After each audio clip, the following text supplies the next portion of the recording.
Специально для вас музыкальный подарок от актива и молодежного совета организации Управления делами президента Республики Беларусь.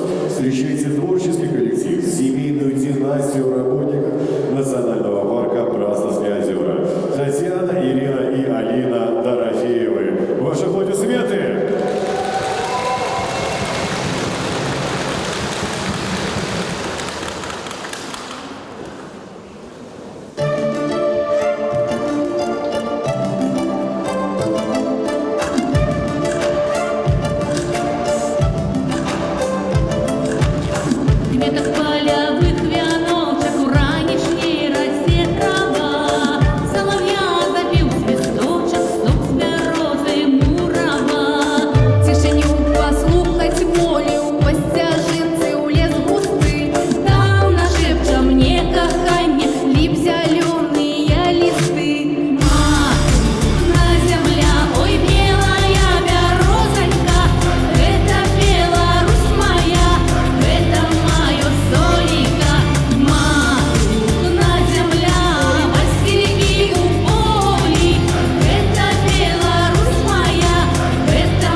Ваши аплодисменты, друзья. Семья Дорофеевых.